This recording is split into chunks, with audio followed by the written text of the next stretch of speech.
जिंदगी खुदा की नेमत है, इसकी कद्र जाने। किसी की भी हो ये, आओ इसकी हिफाजत करें। आज की तेज रफ्तार जिंदगी में मदद का हाथ बढ़ाएं। जब भी हो मुश्किल में कोई, उसको फौरन इमदाद पहुंचाएं।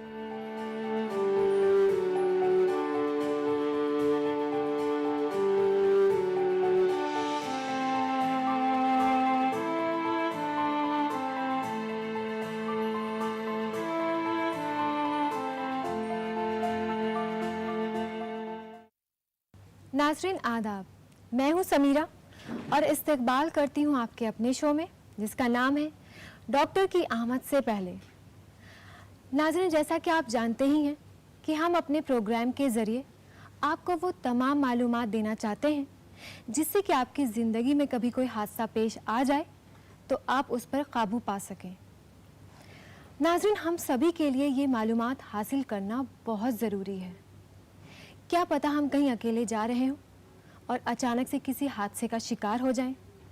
ऐसे में इन मालूमात की वजह से हम खतरे पर काबू पा सकते हैं, अपनी जान खुद बचा सकते हैं और अगर किसी दूसरे शख्स को भी परेशानी में देखते हैं या मुसीबत में देखते हैं तो उनकी भी मदद कर सकते हैं। नाज़रीन, ये हम सब के लिए बहुत ज़रूरी है कि हम एक दूसरे का ख्याल रखें। अगर ऐसा किया जाए तो बहुत सारी जानें बचाई जा सकती हैं। आज हम हेड इंजरी यानी कि सर में चोट लग जाना के मसले पर बात करेंगे।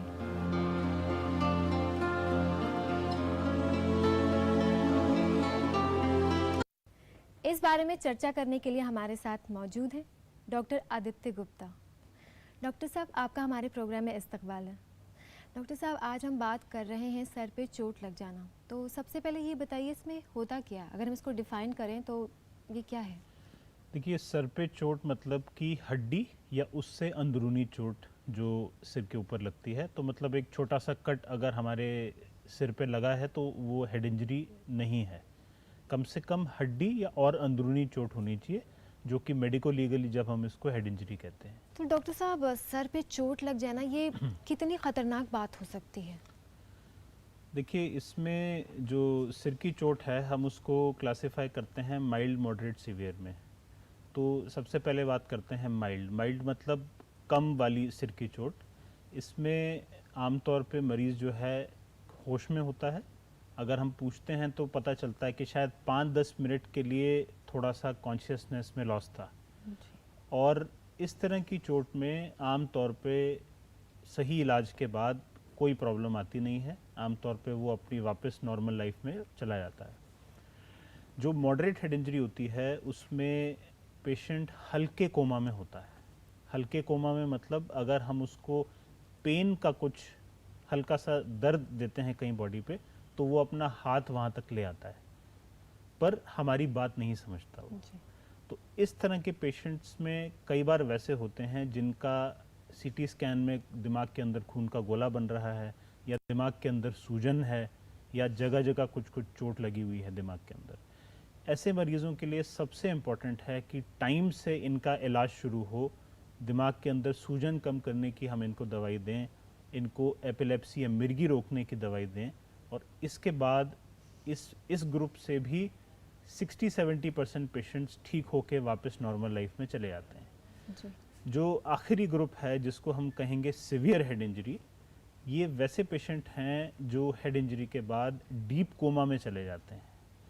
डीप कोमा में जाने के कई हो सकते हैं रीजंस। एक है कि दिमाग में बहुत ज़्यादा सूजन, दूसरा है दिमाग के एक कुछ क्रिटिकल एरियाज़ में डैमेज, जैसे ब्रेन स्टेम में या थैलेमस जो कि दिमाग के अंदरूनी स्ट्रक्चर्स हैं उनमें डैमेज, या फिर कोई बहुत बड़ा ब्लड का क्लॉट ब्रेन के अंदर बन रहा हो। तो इस तरह के पेशेंट्स में 30-40% पेशेंट अपनी लाइफ भी खो सकते हैं ट्रीटमेंट के दौरान या चोट लगने के बाद। और इस सीवियर हेड इंजरी ग्रुप में से हो सकता है 10 या 20% ही वापस अपनी नॉर्मल लाइफ में पहुंच पाते हैं इलाज के बाद जी। इसके क्या वजूहात हो सकते हैं?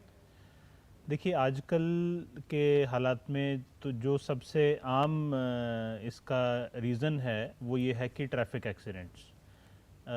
हमारे एक्सपीरियंस में अगर हम 100 मरीज़ देखते हैं सिर की चोट के, तो तकरीबन 90 पेशेंट्स को ट्रैफिक एक्सीडेंट होते हैं। बच्चों में फॉल्स का एक बड़ा कॉमन रीज़न है कि छत से या स्टेयर से या सीढ़ियों से गिर जाना, और बहुत बाकी कुछ रेयर कारण हैं जैसे स्पोर्ट्स एक्सीडेंट हो गया या बॉक्सिंग वाले गेम में एक्सीडेंट हो गया, इस टाइप के। डॉक्टर साहब, चोट लगते ही जो शख्स है उसको किस तरह की कैफियत रहती है, किस तरह के अलामात दिखाई देते हैं? देखिए सिर की चोट अगर हल्की हो तो हो सकता है वो बिल्कुल होश में रहे और बताए कि मेरे आगे वाले हिस्से में चोट लगी है, मुझे यहाँ पे दर्द हो रहा है। पर आमतौर पे हम पाते हैं कि ये जो हाई वेलोसिटी एक्सीडेंट है, यानी तेज़ चल रही थी गाड़ी या दो गाड़ियों में टक्कर हो गई या गाड़ी और ट्रक में टक्कर हो गई, तो आम तौर पे जो ऐसे पेशेंट हमारे पास आते हैं वो बेहोशी की हालत में आते हैं। कई बार हमारे पास आते हैं तो गहरे कोमा के स्टेट में आते हैं। तो कोई भी मरीज़ जो अनकॉन्शियस है वो एक बहुत ख़तरनाक अलामात सिचुएशन में है जी। और उसका जल्दी से जल्दी प्रॉपर इलाज होना चाहिए। कुछ लोग जो सिर की चोट के बाद उनको और भी चोट लगती हैं, जैसे सिर की चोट के अलावा हाथ की हड्डी में चोट लग गई, पाँव की हड्डी में चोट लग गई। सिर की चोट के साथ में गर्दन की हड्डी में चोट लगना भी एक कॉमन चीज़ है। तो इसीलिए हम हमेशा कहते हैं कि अगर कोई सिर की चोट का पेशेंट है, उसको जब आप हिलाएं या आप उसको स्ट्रेचर पे लें तो ध्यान रखें कि सिर और गर्दन और जो बॉडी है वो एक सिंगल यूनिट की तरह आपको पकड़ के उठा के पेशेंट को रखना है। गर्दन बेंड नहीं करनी चाहिए, साइड टू साइड हिलनी नहीं चाहिए, और हमें ये मान के चलना चाहिए कि शायद अगर इस पेशेंट को सिर की चोट है तो साथ में गर्दन की हड्डी की चोट भी हो सकती है। जी। सर पे चोट लगते ही कई बार तो खून निकलता है तो समझ में आता है कि चोट लग गई है। कई बार खून नहीं निकलता है लेकिन चोट थोड़ी ज़्यादा होती है, तो उस केस में क्या करा जा सकता है इस तरह के अगर हालात पैदा हो जाए? देखिए आमतौर पे अगर कोई भी सिग्निफिकेंट चोट लगती है सिर पे तो कम से कम एक टेम्पररी लॉस ऑफ कॉन्शियसनेस होता है। अगर हम ऐसे जिसका अभी एक्सीडेंट हुआ है उससे बात करें तो हमें पता चलेगा कि शायद कुछ मिनट के लिए वो बेहोश रहा है। अगर ऐसा है तो हमें मान के चलना चाहिए कि उसको सिर की चोट लगी है और उसको जल्दी से जल्दी पास वाले हॉस्पिटल में लेके जाना चाहिए, जहां एक डॉक्टर उसको एग्जामिन कर सके, देख सके कि उसको आगे टेस्ट करवाने की ज़रूरत है या नहीं है। अगर किसी को लॉस ऑफ कॉन्शियसनेस नहीं हुआ है तो तब हमारे पास टाइम है, हम ध्यान दे सकते हैं कि अगर ऊपर कट है तो हम उसका फर्स्ट एड कर सकते हैं। अगर ऊपर कट नहीं है तब भी in due course of time हम उस पेशेंट को, उस आदमी को हॉस्पिटल में लेके जाना चाहिए जहां कोई डॉक्टर उसकी प्रॉपर इलाज कर पाए। सर की चोट लगने की कई वजूहात हो सकती हैं और वो कई तरह की हो सकती है। आजकल जो हादसे सबसे ज्यादा देखे जाते हैं वो हैं नशा या नशे की हालत में गाड़ी चलाना या नशे की हालत में सड़क पर आना। वजह कुछ भी हो, सर की चोट एक बेहद खतरनाक हादसा है, क्योंकि इससे दिमाग की चोट या फिर खोपड़ी की हड्डी के टूटने की नौबत तक आ सकती है। ये चोट महज अंदरूनी भी हो सकती है या फिर ऐसी भी हो सकती है जिसमें बाहर से भी जख्म हो जाएं। यहाँ एक शख्स जो नशे में है गाड़ी से टकराकर सर की चोट का शिकार हो जाता है और गिर पड़ता है। लोग मदद के लिए उसकी जानिब दौड़ते हैं, तो ऐसी सूरत में सबसे पहले ऐसे मरीज की सांस का मुआयना कीजिए। अगर सर से खून निकल रहा है तो किसी साफ कपड़े से दबाकर खून के बहाव को रोकने की कोशिश कीजिए। किसी रुमाल या छोटे कपड़े से एक छल्ला बनाकर चोट पर इस तरह रखिए कि जख्म पर दबाव या रगड़ ना लगे। एक दूसरे कपड़े से उस पर पट्टी बांध दीजिए।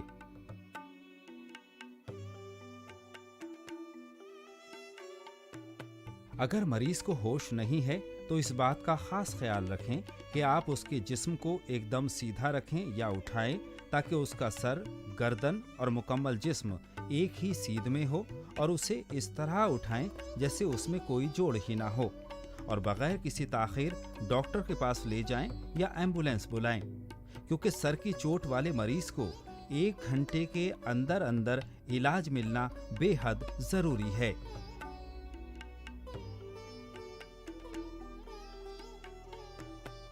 जब हम बात करते हैं क्या करना चाहिए और क्या नहीं करना चाहिए, तो क्या नहीं करना चाहिए में इसमें यह है कि हमें उसे बहुत ख्याल रखें और बहुत सही से उसे लेकर के जाएं, ताकि हो सकता है गर्दन पे भी चोट आई हो। डॉक्टर साहब, जैसे हम बात कर रहे हैं फर्स्ट एड के बारे में, खून जैसे निकल जाता है और कई बार क्या होता है बहुत ज़्यादा खून बहता है और रुकता नहीं है, तो उस वक्त हम क्या कर सकते हैं? हाँ, देखिए, अगर हमें दिखता है कि कहीं सिर के ऊपर चोट लगी है और बहुत सारा खून बह गया है, सबसे पहले तो हमें उस ब्लीडिंग पॉइंट को रोकना है। कोई साफ कपड़ा लेके अगर हमें दिखता है कि एक जगह से खून बह रहा है, तो हमें ज़ोर से उस हिस्से को दबाना चाहिए, जिससे खून निकलना वहाँ से बंद हो जाए। आम तौर पे सिर की हड्डी अगर इंटैक्ट है और हम स्किन को दबाएंगे तो ब्लीडिंग रुक जाएगी। दूसरा है कि अगर ब्लीडिंग नहीं हो रही है और बहुत सारा खून निकल चुका है, तो हमें उस आदमी की पल्स फील करके देखना चाहिए कि पल्स चलती हुई हमें महसूस हो रही है या महसूस नहीं हो रही है। अगर हमें पल्स चलती हुई महसूस हो रही है तो हमें फटाफट एम्बुलेंस बुला के इन एनी केस उस पेशेंट को हॉस्पिटल पहुंचाना चाहिए। अगर पल्स फील नहीं हो रही है या बहुत वीक फील हो रही है, तो हमें और लोगों को मदद के लिए बुलाना चाहिए। हमें उस पेशेंट की दोनों टांगों को उठाना चाहिए, जिससे कि जो टांगों में खून है कम से कम वो दिल की तरफ आएगा, ब्लड प्रेशर को बढ़ाने में मदद करेगा। और उन लोगों की मतलब मदद के साथ में फिर पेशेंट को फटाफट हॉस्पिटल लेके जाना चाहिए। जी डॉक्टर साहब, ये तो आपने बात की कि अगर खून निकल जाए, खून ज़्यादा बहने लग जाए तो क्या करना चाहिए। कई बार ऐसा होता है कि ज़्यादा चोट नहीं होती, खून नहीं निकलता, बस कई बार देखते हैं उस पर वहाँ पर लाल धब्बा सा दिखता है, वो चोट का निशान सा दिखता है, लेकिन खून नहीं निकलता है। तो उसको क्या हमें खतरे की घंटी मानना चाहिए या फिर कोई ज़्यादा चोट नहीं लगी होती है? नहीं, ऐसा ज़रूरी नहीं है कि अगर हमें खून बहता हुआ नहीं दिख रहा है और हमें लाल दिख रहा है, सूजा हुआ दिख रहा है, तो ये कोई ऐसी खतरे की घंटी नहीं है। पर एक चीज़ मैं कहना चाहूँगा कि बाहर से अगर आपको सब कुछ चीज़ सही भी दिख रही है और अगर आदमी बेहोश है, तो देखिए ज़रूर उसको दिमाग के अंदर खून का गोला भी बन सकता है। ज़रूरी नहीं है कि अंदर की सूजन या अंदर खून जमा हो तो बाहर भी खून दिखना चाहिए या बाहर भी सूजन दिखनी चाहिए। कई बार इन दोनों में बिल्कुल भी तालमेल नहीं होता। बाहर से सब कुछ बिल्कुल ठीक लगता है और मरीज बेहोशी में होता है और अंदर दिमाग में डैमेज होता है। जी, तो डॉक्टर साहब, इसके जो असरात हैं कितनी देर में दिखाई देते हैं? देखिए, इसमें इम्पॉर्टेंट बात यह है कि किसी भी आदमी को जिसको हम सोच रहे हैं कि इसको सिर की चोट लगी है, हमें एम करना चाहिए कि 1 घंटे के अंदर अंदर इसको सही जो ट्रीटमेंट है वो मिलना चाहिए।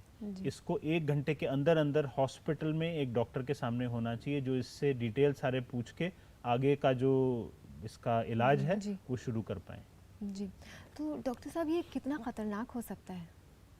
देखिए, सिर की चोट एक बहुत ही खतरनाक चीज़ है और इसको किसी भी तरह से लापरवाही से नहीं लेना चाहिए। अगर हमें ऐसा भी लग रहा है कि मरीज़ होश में है पर वो कुछ ठीक से बता नहीं पा रहा है या वो पक्का नहीं बता पा रहा है कि उसको बेहोशी हुई थी या नहीं हुई थी, तो हमें ये मान के चलना चाहिए कि उसको सिर की चोट है। हमें मान के चलना चाहिए कि उसको खतरनाक प्रॉब्लम आ सकती है और उसे जल्द से जल्द हॉस्पिटल ले जाना चाहिए। जी, तो डॉक्टर साहब, चोट लगते ही कितना वक्त होता है उसको कि इलाज अगर 15 मिनट तक नहीं मिला या 10 मिनट तक नहीं मिला तो खतरनाक हो सकता है?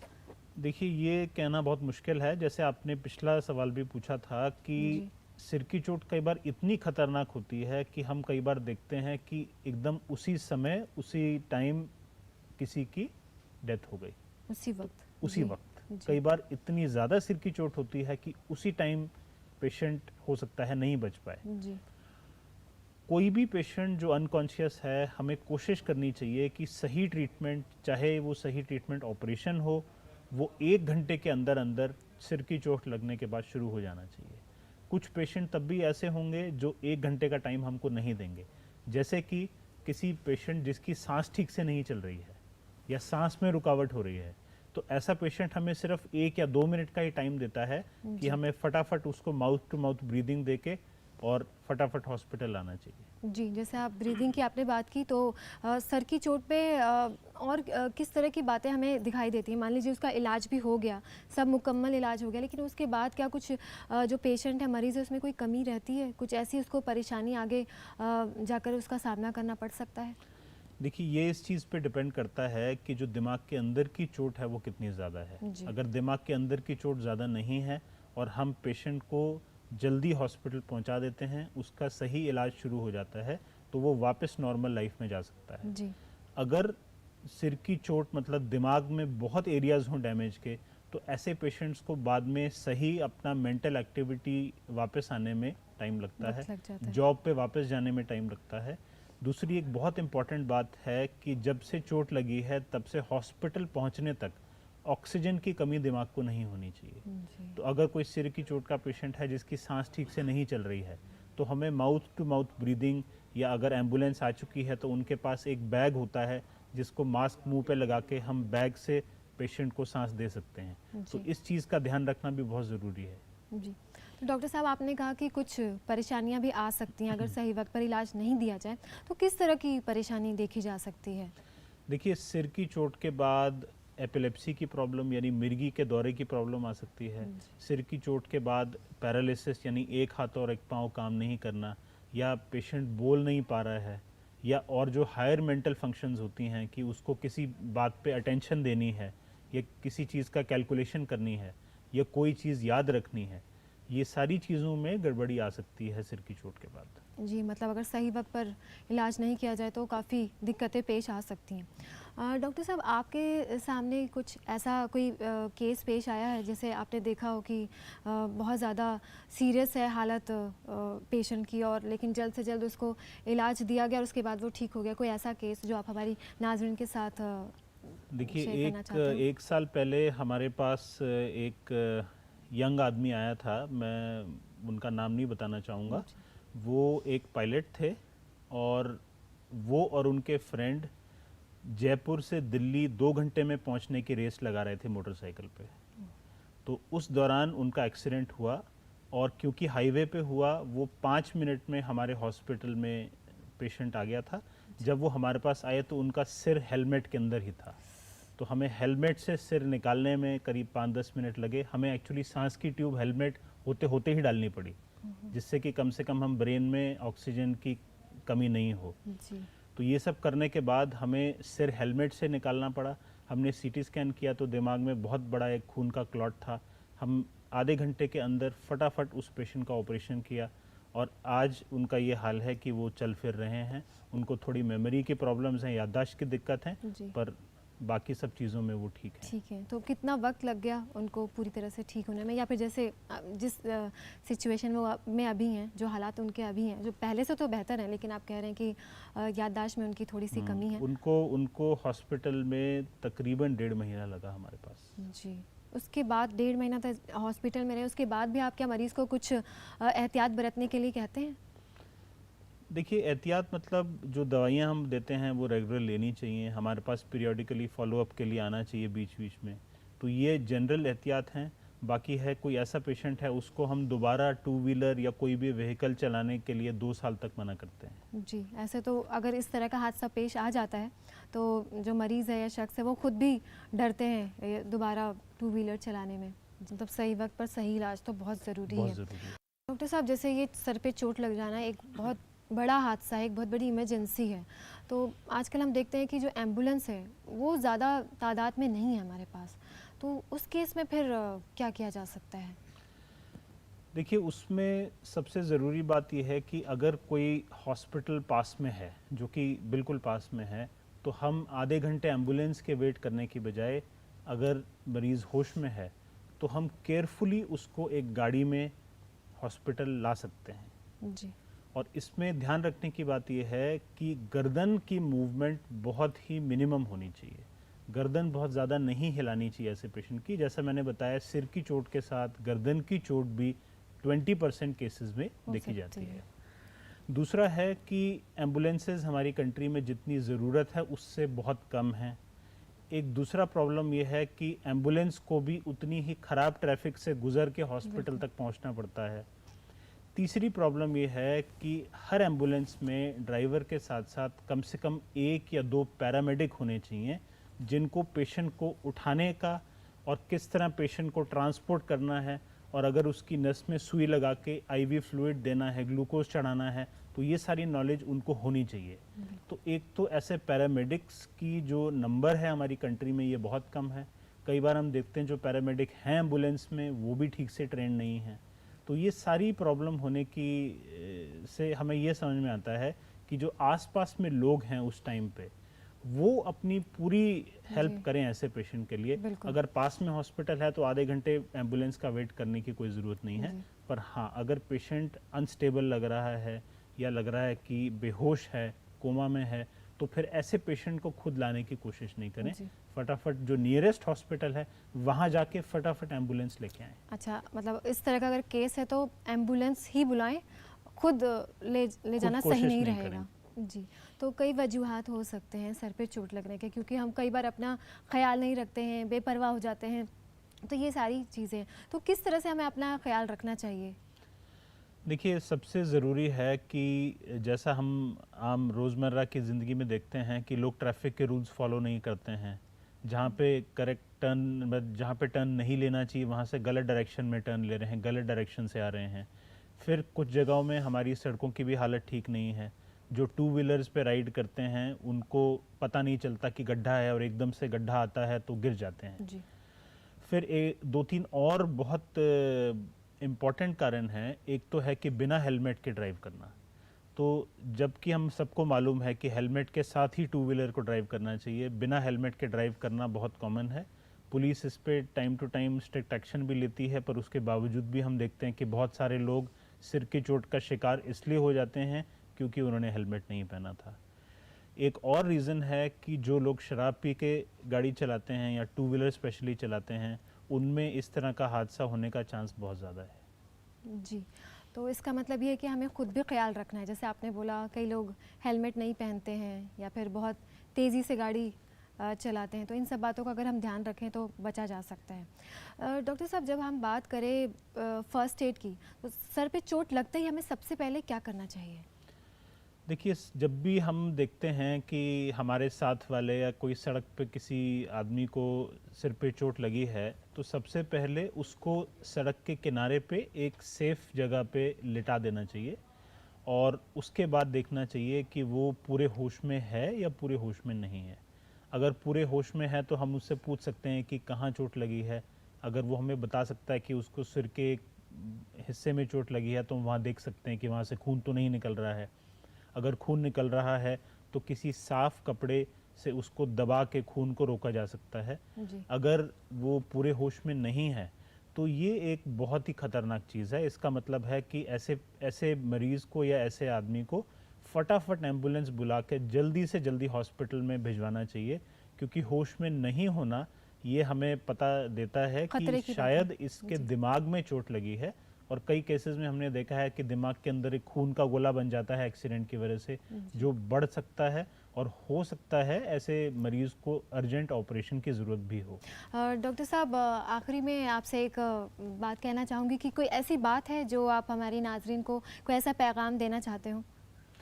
देखिए, मैं कहना चाहूँगा कि हमारी कंट्री में कई बार ये फीलिंग आती है कि अगर किसी को चोट लगी और वो बेहोश पड़ा है तो आमतौर पे लोग डरते हैं कि हमें इसकी मदद नहीं करनी चाहिए, शायद अगर हम इसको हॉस्पिटल लेके जाएंगे तो पुलिस हमसे बहुत पूछताछ करने वाली है।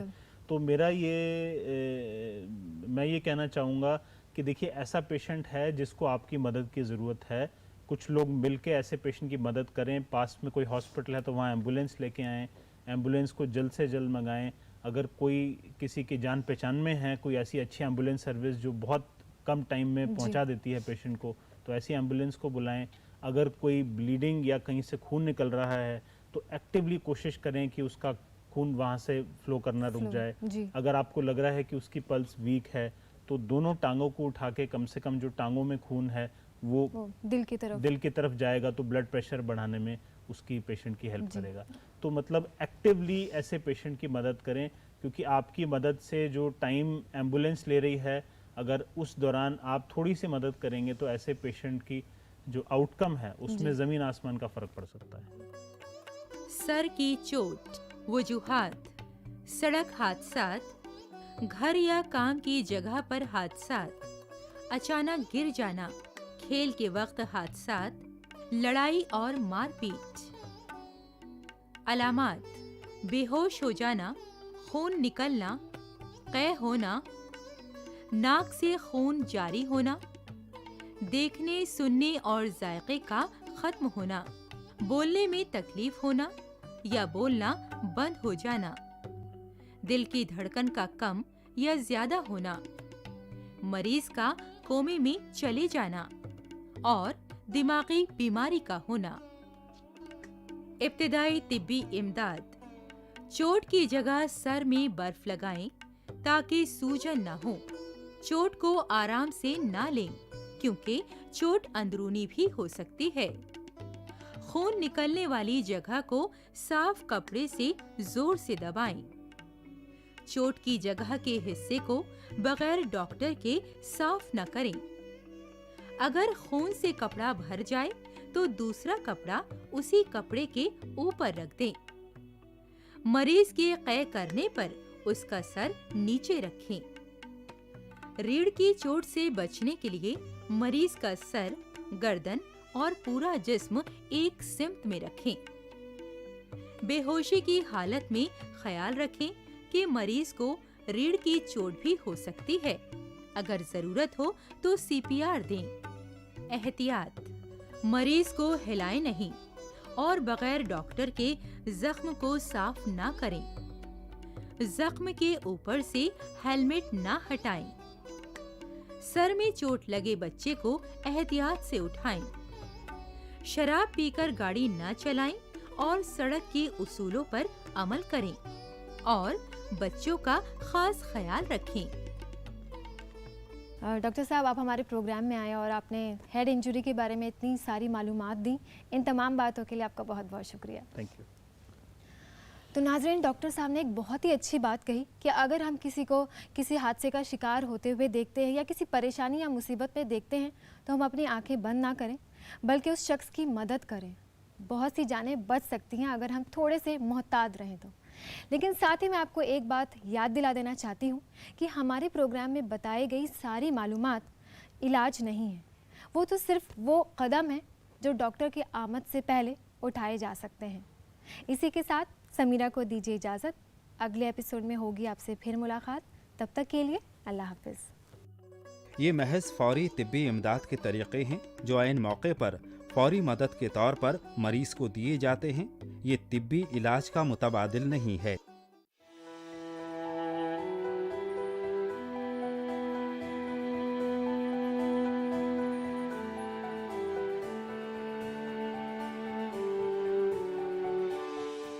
लम्हा लम्हा जिंदगी है एक नियमत, संजोए रखिए ये बेशकीमत दौलत।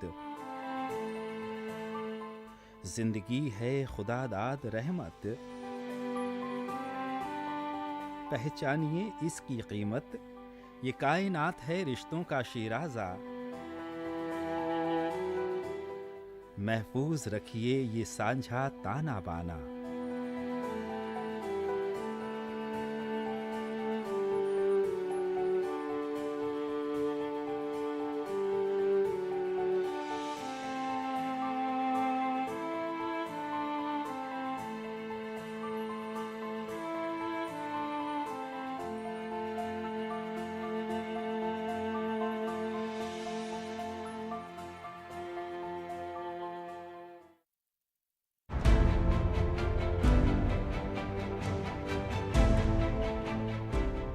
आईन ने आवाम को दिए हैं वो कौन कौन से बुनियादी हुकूक। राइट टू प्राइवेसी अगर आप वायलेट कर रहे हैं तो आप डायरेक्टली आर्टिकल 21 वायलेट। क्या है हमारी जिम्मेदारियां